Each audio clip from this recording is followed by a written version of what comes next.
So thank you guys for having me. I'm going to talk, at first I'm going to talk about social media and how it impacts us and our sense of self and our identity and all of that. And then I want to spend some time going through some exercises in the book just to kind of get you guys started on it. And I'll take one from each section just to give you an overview of how to use it and how it works and how you can really kind of get the most from it. All right, so let's start with social media. Everybody has been on social media, obviously. I'm just curious from everyone in the room, how many people have taken a selfie? Raise your hand. Okay. How many of you have taken a selfie and posted it, the very first selfie that you took? Brave souls. How many of you put it up with no filtering, no editing, no nothing, and just slapped it up there? Okay. If you haven't done that, raise your hand.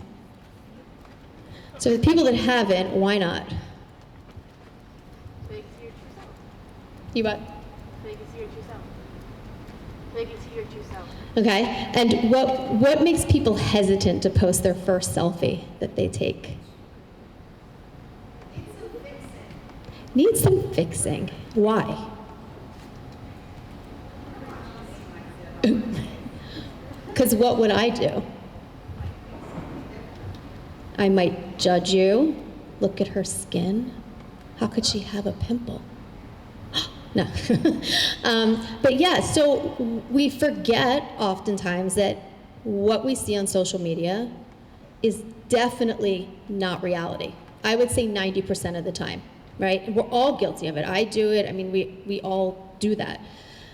What we forget, though, is that everybody else is doing that also, right? So when we see these things posted on social media, our first reaction is that we don't even consider it. We just think, oh, okay, that's who they are. That's what they look like. That's what they're doing. But what people forget is I'm not posting pictures of myself right when I wake up in the morning. And if I am, there's a lot of filters on that. I am not posting the moments that I am screaming at the top of my lungs at my kids. Nope. And I'm definitely not posting the times where I'm in tears on the floor crying because somebody spilled red juice, wine, all over the carpet, right? Or all over the couch. I'm not posting that either. I will tend to try to speak as real as I possibly can, right? Because I think that it's important for people to hear that. But for the majority of people that are on social media, what we're seeing is not reality. And it takes a big toll on our self-esteem. It takes a big toll on our sense of self. And it takes a big toll on our confidence. So I want to kind of get into why that is and how that is and what we can do about it. So I think it's extremely unrealistic to ask people to stop going on social media. I think that it's important to monitor it, but I don't think it's realistic to expect us never to go on. It's a form of communication, fortunately or unfortunately. It's how I sometimes even just find out what's going on in the world. So, that being said, it's important that when you do go on, you know what to be aware of, you know what to look for, and you know when to kind of stop yourself from going down the rabbit hole of saying, I'm not like this, I don't look like this, I don't have this. And to be able to stop yourself in the moment, kind of redirect yourself, and remember the things that we're going to talk about today to help you through that. So the first thing is self-esteem, right? Self-esteem is something that we work on constantly. And in certain situations, we're going to have higher self-esteem than in other situations, right? Self-esteem is something that's not consistent. And I think sometimes people think that self-esteem has to be a certain way all the time. It's not. There's certain times where I'm going to feel insecure, certain times where I'm going to feel more confident, certain times where I'm just going to kind of be neutral and not care either way. So fluctuations in self-esteem is normal. It is absolutely okay to not feel your best self or feel confident all the time. It's actually impossible, okay? And we'll get into why that is, but keeping that in mind, if you know that and you go into social media and you see something and you're feeling a little, I don't know, you feel like you don't measure up, or you feel like you can't get to wherever this person is, you're not supposed to. period. So take that responsibility off your plate, okay? Anxiety. Anyone in here worry? Yes. Anyone in here worry a lot? Right. What happens when we try to stop worrying? Yeah. You get more worried, right? So the same applies for social media. If we have anxiety and we go on social media with the intention of trying to make ourselves feel better, what happens? Anyone? Yeah. Yeah, it probably starts to trigger your insecurities a little bit.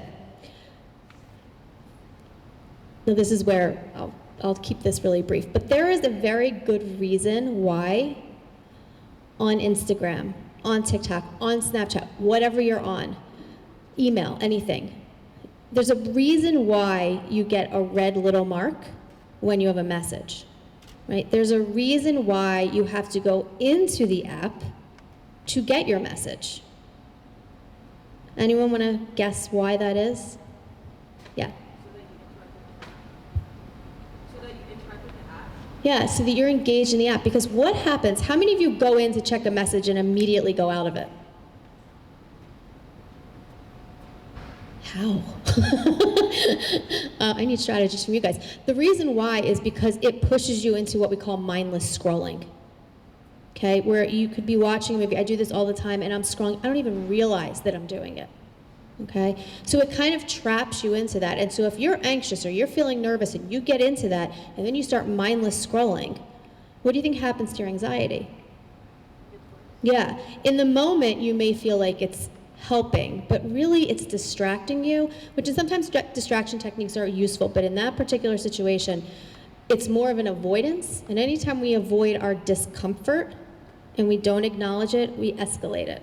Okay? So you want to be very careful with social media when you're anxious. It's probably not the best time to go on it, especially if you're worrying. It's definitely not the best time to go on that. Okay? We think it'll make us feel better because it's going to take us out of the moment, but that's exactly what we don't want to do. Depression from social media. This is something that's very big. So there's a difference between feeling insecure and sad and depression, okay? But what we've learned and what research shows is that there is a correlation between the amount of time we're on social media and the level of depression and anxiety, or the risk you put yourself for depression and anxiety. There's a couple reasons for that. One is self-comparison, okay? When we're on social media, we're looking at other people's accounts, we have this tendency, almost automatic tendency, to just compare ourselves, period. And so what happens if you're comparing yourself to someone or something that is not achievable, right? We feel worse about ourselves. So a lot of times, and the purpose often of social media, unfortunately, is to kind of foster that social comparison, because if you feel that, what do you tend to do as a result?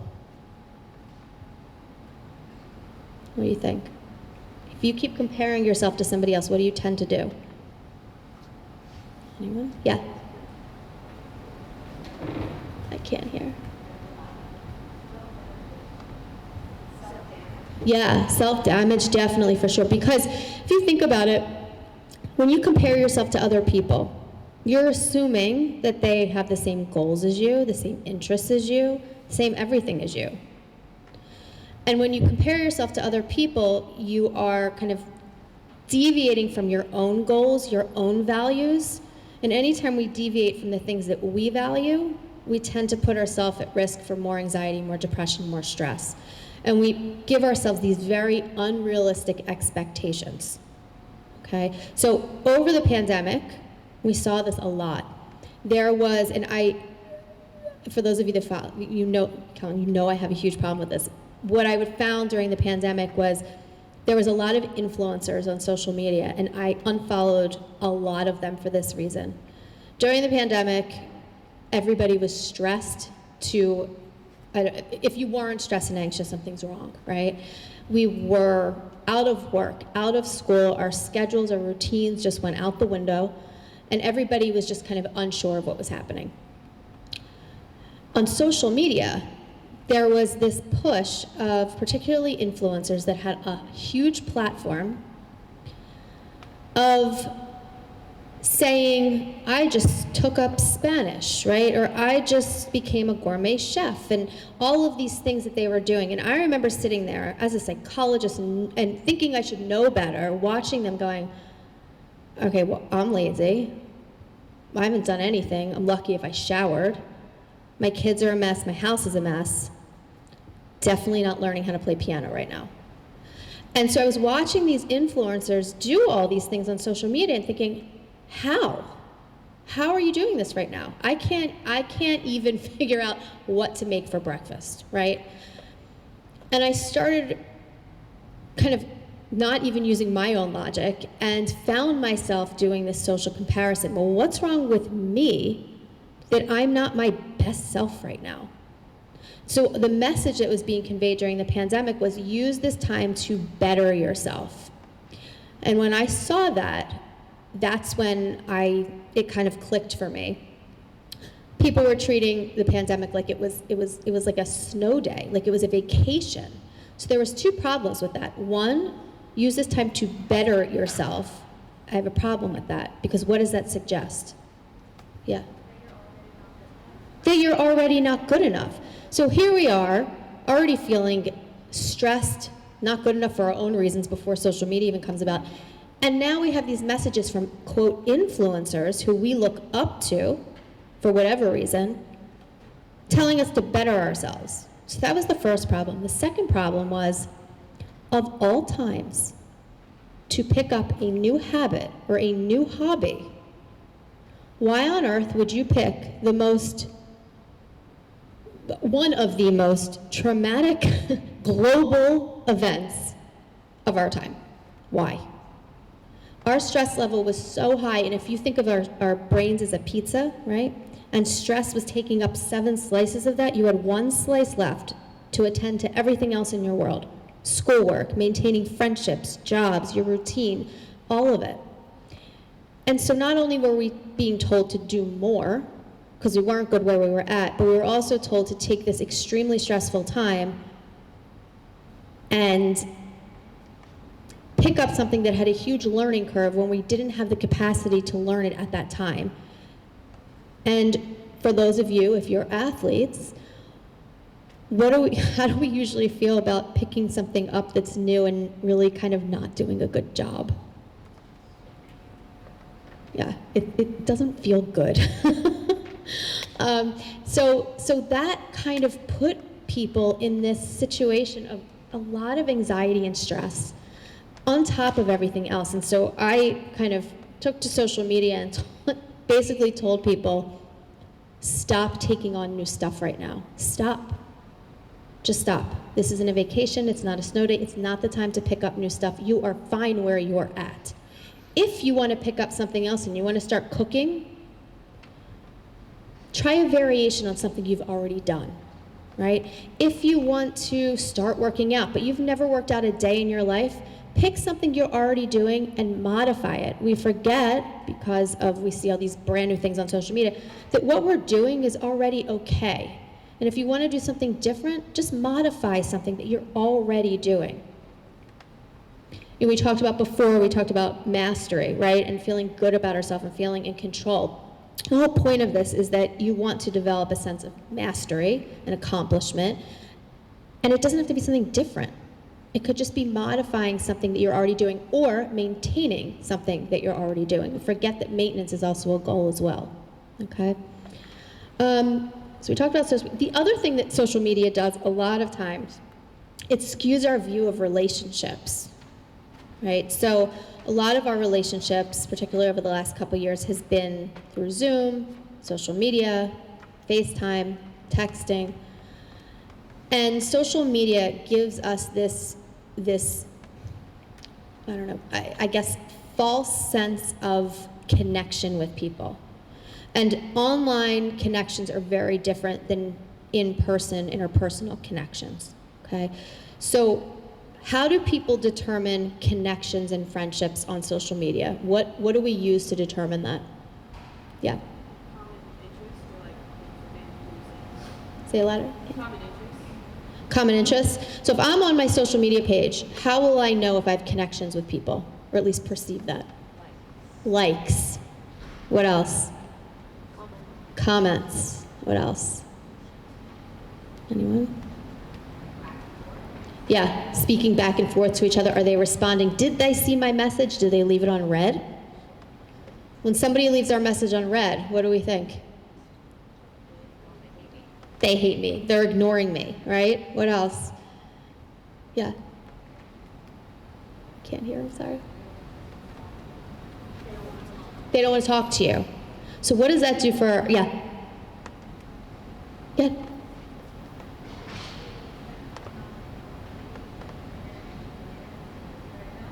I can't hear. That's the healthy mindset. Like maybe they're busy right now.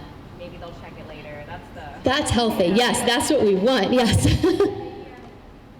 Maybe I'm annoying them. Yes. So, it's important to remember that our connections on social media are determined by some really flawed kind of measures, right? Because how many times do we read something and we put it away and we forget to respond? And that's deliberately why I leave read receipts off of my texting, because I do that all the time. And I'm really bad at returning phone calls, and I'm really bad at returning text messages, and I'm really bad at returning things on social media. So if we judged our self-worth and who we are and our kind of self-identity by likes and by comments and the degree to which, or the frequency which somebody responds back to us, we put that totally in control of somebody else. So if your self-worth is contingent on whether or not I respond to you in a timely fashion that you think is appropriate, you're putting your self-worth totally in my hands. And what's the danger in that? Yeah? Yeah, because if your mood is dependent on anybody else but you will feel completely out of control. You want to make sure that your mood, your self-identity, your sense of self is, and this is much easier said than done, obviously, but this is why we're talking about it, is totally separate from other people. Yes, it'll influence you. Yes, it'll obviously fluctuate, but you want to make sure that your mood and your sense of self and your worth is not contingent or doesn't depend on other people. Because everybody has their own stuff. Right? Your mood is important to you is probably not as important to somebody else, right? They easily could have just been busy, but if we interpret that as they're not interested, they don't care, I'm annoying them, they don't like me, then we start to see things through that lens, okay? Then we have bullying and peer pressure, okay? And this is something that I unfortunately see very frequently. My kids are young, I'm starting to see it with my kids. But how many of you find that social media has in the past or now plays into peer pressure and bullying for you? Yeah. And when that happens, if you feel peer pressure, do you feel bullied by something on social media, what's your immediate reaction?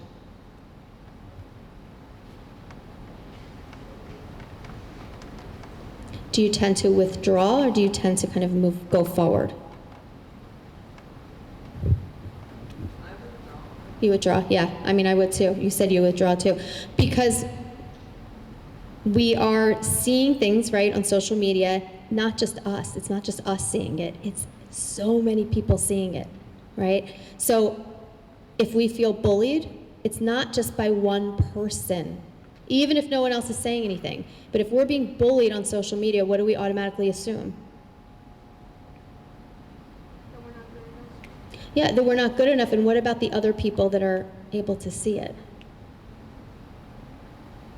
Right? So prior to social media, if you were being bullied, right, at school by a person, two people, right? On social media, you're bullied by one person, and a lot of people see it. And it's really difficult because you don't have, again, control over who sees it, what their perceptions are, and all that. So, which is why, again, social media is so difficult sometimes, because we don't have control over how other people interpret what we're saying, how people interpret what we're doing. We have no control over it. There are a few things that you can do, though. One is there is that block button, which is wonderful. So here's what I tell people about social media, and it may not be what you'd expect me to say about it. With social media, if you're going to use it, you have to go in with the understanding that it's going to make you anxious at times.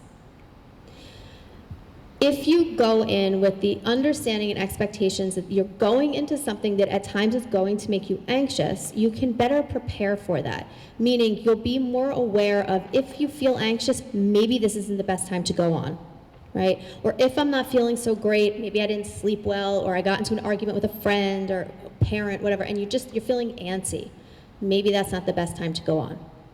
So something that I've done recently is I removed my social media from my homepage, so I have to actually Yes.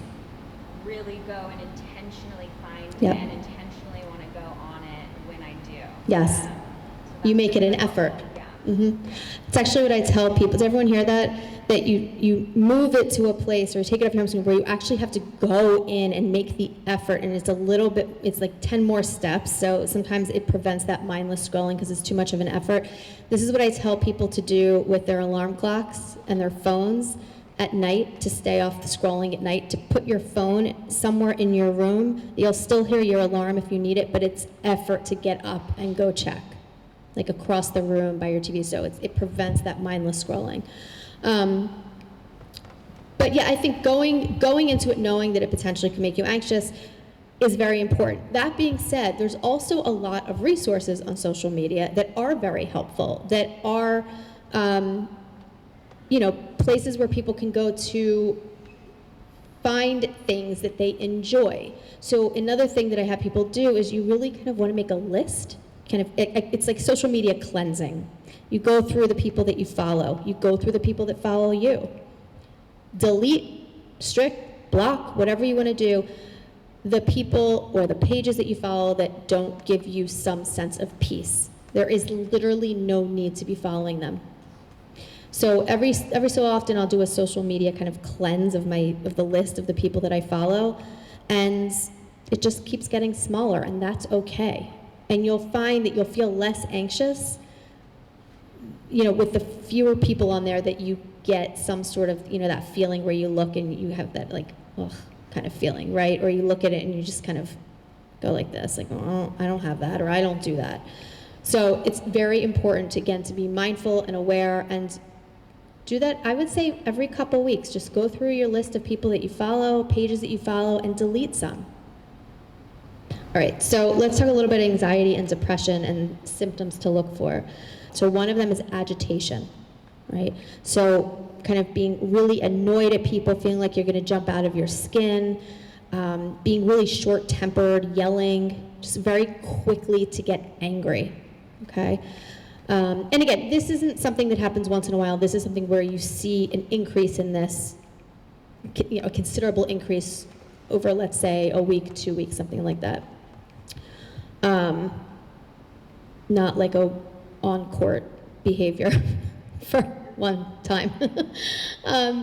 So there's that. And then also things like decrease in grades, right? So you were an A student, B student, now all of a sudden you're getting D's and F's, okay?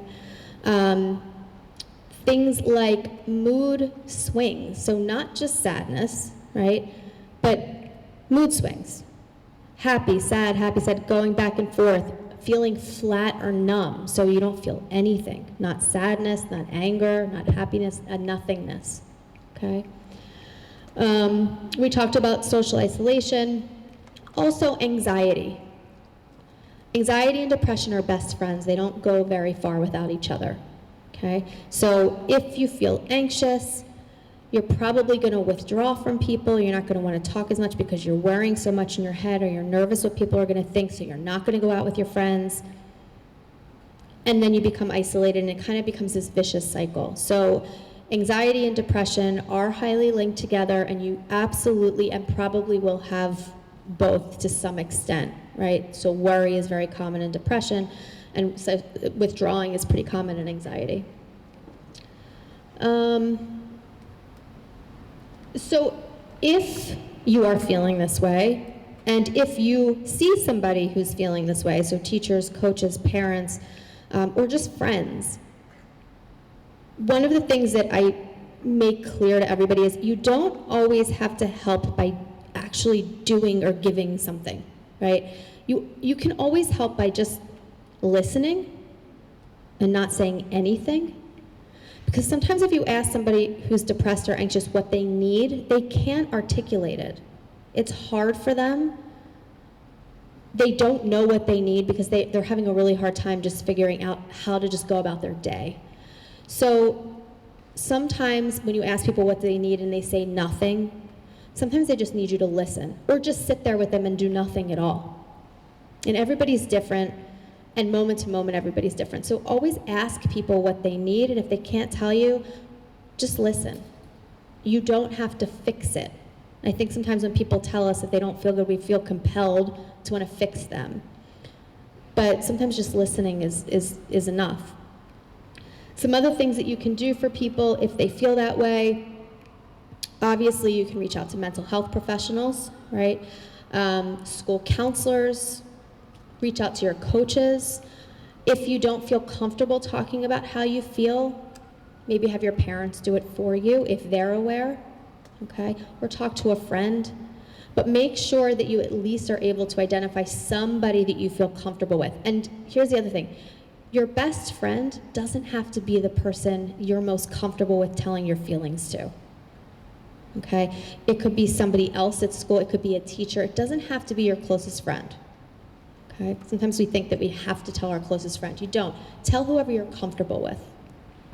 The other thing, too, for depression and anxiety is decreased motivation and energy.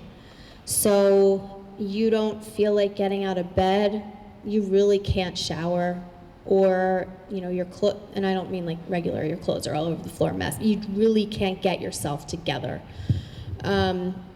You don't feel like going to practice. You don't feel like going to class. You don't feel like eating. All of these things. And any one of these things in isolation by itself doesn't mean you have anxiety or depression. It's all of these things together over a chunk of time, okay? It is normal to have anxiety. Not only is it normal, it's necessary, and if we didn't have anxiety, we'd be in big trouble, because anxiety gives us information about our world and it keeps us safe. So a certain level of anxiety is good, it's healthy, it's what motivates us, it's what makes us competitive, it's what drives us. So we don't want to get rid of it, even though sometimes it feels uncomfortable, okay? Any questions about that before we kind of go into the book a little bit? Yes. So if any people didn't hear, what she was talking about was you take kind of this pause, which we talked about before. You kind of take this 5 second, 10 second, whatever, pause, because a couple reasons. One, it centers you, it grounds you, right? It takes you out of your head. The other is we do better with options, always. Not too many options, but we do better with options, because it gives us a sense of control and it gives us a sense of choice. And we forget sometimes that every behavior we do, most behaviors that we do, we have a choice. I have a choice to do my laundry or not do my laundry, but we forget sometimes that we have a choice. So kind of just like you said, it gives us that pause in the moment. Either I can do it or not do it. That's a choice. And we feel a lot less anxious when we feel like we have a choice. We don't feel as stuck.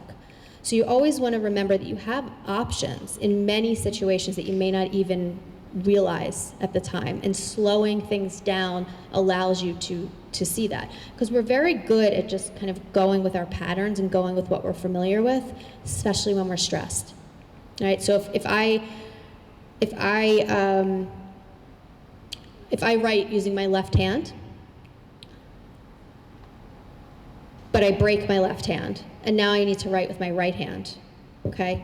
I'm gonna have to make a very conscious effort to write with my right hand.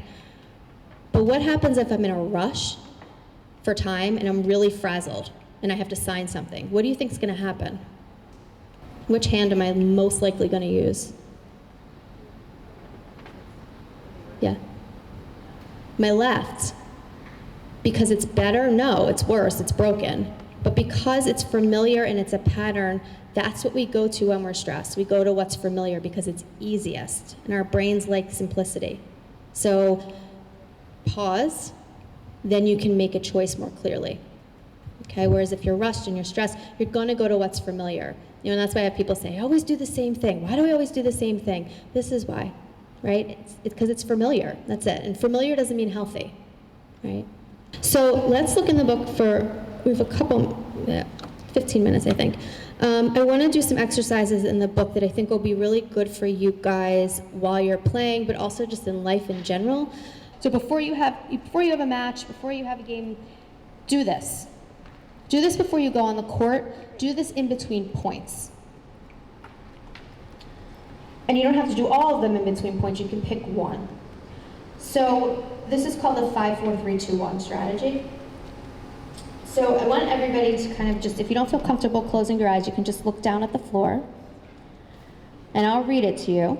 So you're going to use the breathing technique that you learned before, where you fill your stomach up rather than your shoulders. So if you see your shoulders moving while you're breathing, that's really not proper breathing, right? You want to breathe from your stomachs in and out. So while you're doing this, I want you to notice 5 things. Actually, you can't close your eyes for this one. Notice 5 things you can see around you and say them aloud in your mind. So just take a look around and notice 5 things in your environment. And now I want you to notice 4 things that you can touch in your immediate area and notice what they feel like. What's their texture? Is it rough? Is it bumpy? So you're going to do that with 4 things. So during that, how many of you were worrying about what you were going to eat for dinner tonight? How many of you were worrying less during that than you normally would have if you weren't doing that exercise? Right, and why is that? Yeah. Yeah. You're focusing on what you're doing in the moment, and that's a grounding technique. It's something that takes you out of your head and puts you into the present moment. And the reason why this one's really good is because it uses your senses. So it makes you it gives you a little bit something to hold on to, right? Because it's really hard to just kind of bring ourselves to the present moment without having something to hold on to. So things like texture, smells, colors, things like that are really good ways to bring yourself out of your head while you're swimming and kind of bring yourself back to the present moment. So that's a really good one. And again, you don't have to use all of these. You can just use one, right? You can kind of make it whatever you want. All right, so the other thing I want to talk about, this is on page 86, and I'm just going to kind of go through it. So if your goal for the day is, I'm going to be positive today, it's great. But if I step out of bed and step on a Lego, there goes my goal for the day. If I'm driving and I'm late and I'm in traffic and I'm struggling with myself to stay positive, but the reality is I'm late and I can't get to where I need to go, I'm gonna feel uncomfortable and I'm gonna not be positive in that moment. So don't have your goals be moods. Have your goals be behaviors that fall under that, right? So something like, I wanna be healthy, okay? But what does that mean? Or I want to be happy. What does that mean? Because healthy or happy to me is going to be very different than healthy and happy to you.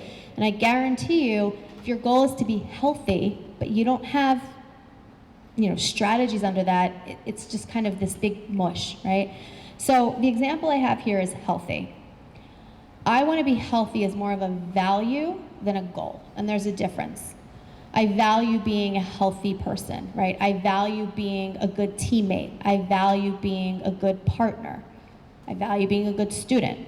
Those are values. Under values comes our goals. Those are the actual steps to get to our value, okay? So what would be an example of a goal that could go under, I want to be healthy? Yeah. Okay, so a goal would be to drink more water. What would make that goal even better? Yeah. I want to drink 90 ounces of water a day. Why is that a better goal than I want to be healthy or I need to drink more water? Measurable, definitive, and has an achievable number. Yes, it is measurable, achievable and has a definitive number, meaning I can actually see it. Did I drink 90 ounces, yes or no? Is very easy to answer rather than, am I healthy? I don't know, right? Or, am I happy? I don't know. Now, here's my question. Okay, that's a great measurable goal. But let's say that you're somebody like myself who forgets to drink water all day, every day, until I get a headache at 4 o'clock. Would it be a good goal of mine to start with, I'm gonna drink 90 ounces a day? Why not? Yeah. So, that's a perfect example of how setting goals that are too high for us make us what? Fail. And then what does that do to our self-esteem? And we go back to that whole vicious cycle again. What does that do for my value of being healthy?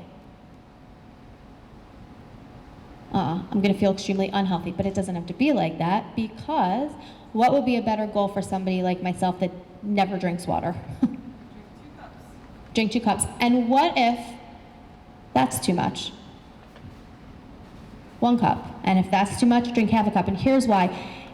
I'd rather you set them, I like to call them insultingly small. I'd like you to set insultingly small goals rather than set goals that you even think may be appropriate, because we overestimate. It's like when you go to the market when you're hungry. You should never go shopping when you're hungry because you'll buy way more than you need. It's kind of the same thing. We set these goals because in the moment we're so motivated, but then we fail an exam or we lose a match. What happens to that goal? And if you think about it, if we're already stressed and anxious as it is, like I talked about before, it's really difficult to meet our goals. So we want to make them insultingly small, because it's not so much about accomplishing it at first, it's about building that sense of mastery and feeling like you can do it and feeling confident that you can do it. Because if you start small, it's going to be much easier to get to the larger goal than if you start big and then you feel like you failed. Okay? And the other thing to keep in mind is it's not about don't mess up. It's about if you mess up, that's okay. You start again. Yeah. Yes, exactly. So if you cannot achieve that goal and you feel like you keep failing at it or not being able to achieve it, you adjust it. So, goals are something, again, measurable, but make sure they are reasonable for where you're at in any given moment. And it's okay if you want to push yourself a little bit, that's fine, but not necessary. It's about achieving the goal, because then that builds confidence, so it's likely that you'll then be able to tackle more and tackle more and tackle more. But the next part of that is, one, how do you kind of start that change, and two, which is the hardest part of all of this, is maintenance, right? So that's kind of the last part of this book is maintenance. How do you maintain your goal, right? So if you think about any goal, especially diet. This is why diets are horrible, because the maintenance part of it is just not, it's not reasonable, right? So how do we even begin to set goals? How do we remind ourselves? So someone like myself, where I don't drink any water and it's horrible, one of the things that I do is I constantly leave water bottles in my car. Not even just to drink, but as a reminder to me to drink, right? Or a Post-it note. I do this with my keys. I leave a Post-it note, make sure I have 3 things that I always check when I leave my house. That's on a Post-it note by my door. And even if I take it off thinking I got it, I don't, and I never will, and so I leave it up there. So you want to use as many behavioral cues, which is exactly what you're talking about, as you can to achieve that goal that you need to make. There was one other one I want to do, but it's in the other book, but I just think it's important, and so I want to do it with you guys because I think we all struggle with this. So I'm going to give you a little strategy to what to do with the worry, okay? So what I want you guys to do is just kind of close your eyes, and all I want you to do, again, this is not my exercise, so I can't take credit for it, but it's a really good one. Close your eyes, look down to the floor, whatever you're comfortable with, and I just want you to think of a purple flower. That's all I want you to think about. Nothing else but a purple flower. You can smell it, look at it, touch it, whatever you want to do, but just a purple flower. Okay. Now you're going to do the same thing, but this time, whatever you do, don't think about it. Okay? So you can look down and just keep telling yourself not to think about it. And anytime it comes up for you, you push it away. So whatever you do, don't think about the purple flower. Okay, so now you can stop thinking about the purple flower, or stop thinking about the purple flower. And what did you notice? Why? You were telling it to. Yeah. You're reminding them. It's not So by telling yourself not to think about it, what are you doing? Thinking about it. Yeah. Yeah. So what do we do? Yeah. I like to acknowledge that it exists Yes. and let it be. So one of the strategies that we do is we acknowledge that it's there and just look at it. So imagine now that this purple flower is out in front of you over here on the wall. Let's say we'll put it on a Post-it note right over here. Okay? And you know it's there. You can look at it anytime you want. You can think about it anytime you want. But where is it? There. Where is it not? Right? Do you think that you'd waste more effort trying not to think about it or just allowing yourself to look at it here? Which one would be easier to do? Or less of a struggle, I should say. Would be less of a struggle? Yeah. Because otherwise you're stuck in your head going back and forth, don't think about it, don't think about it, don't think about it, don't think about it. Versus, there it is. There it is again. And I can look at it. So you're not getting rid of it. You're just not struggling with it. See the difference? So that's kind of how I want you guys to handle negative thoughts. Whether you're on the court, whether you're off the court, doesn't matter. But this is kind of how I want you to deal with worry or any thought that you don't want to have. Okay? That's all I got.